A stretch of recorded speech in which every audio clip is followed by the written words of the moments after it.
ایک چیز یاد رکھیں، حج کے جتنے بھی ارکان ہیں، جتنے بھی اس کے معاملات ہیں، اس میں سے صرف ایک جگہ ایسی ہے جو میدان عرفات ہے۔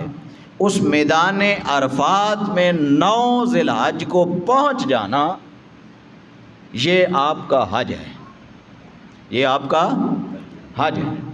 9 ذی الحج کو میدان عرفات میں پہنچ جانا یہی حج ہے۔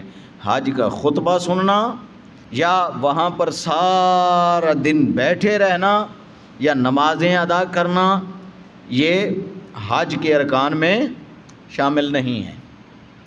حج کے لیے جو لازم ہے وہ صرف میدان عرفات میں چند گھڑیاں، چند ساعتیں قیام کرنا ہے۔ اب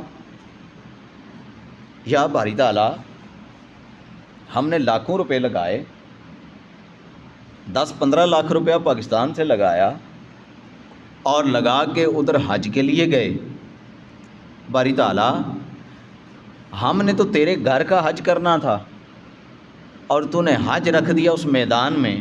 اگر چٹھیل میدان اس میں ہی حج ہوتا ہے، اور اگر حج کے لیے خطبہ بھی ضروری نہیں ہے، حج کے لیے اس کی موجودہ جو اس وقت وہاں نماز ادا کی جاتی ہے وہ بھی اگر ضروری نہیں ہے، تو اگر چٹیل میدان میں ہی بیٹھ جانا 9 ذی الحج کو وہی حج ہے، تو باری تعالیٰ چٹیل میدان تو ہمارے پاس بھی بڑے موجود ہیں، ہم اپنے پاس جو میدان ہے وہاں کیوں نہ بیٹھ جائیں؟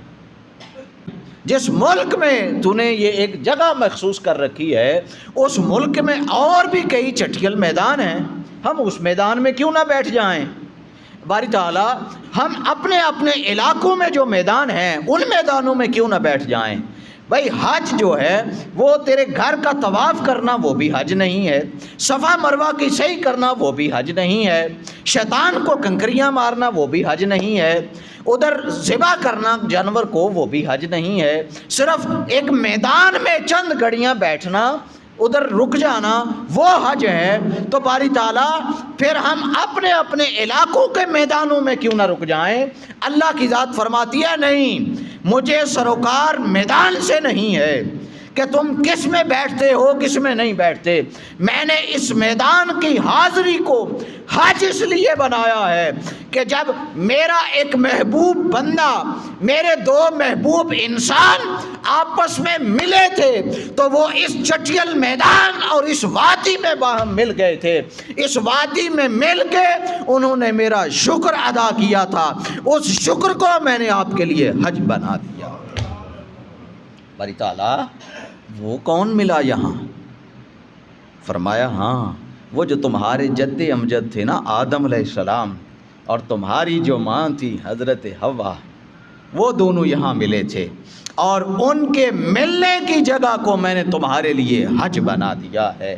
جس جگہ وہ ملے تھے، آؤ سارے اس جگہ اکٹھے ہو جاؤ اور جان لو کہ یہ جو آج تمہیں جس میدان میں اکٹھا کر رہا ہوں، قیامت والے دن میرا جو میزان عدل لگایا جائے گا، جو مسند لگائی جائے گی، جو محشر برپا کیا جائے گا، ساری کی ساری مخلوق کو اسی ایک میدان عرفات میں جمع کر دیا جائے گا۔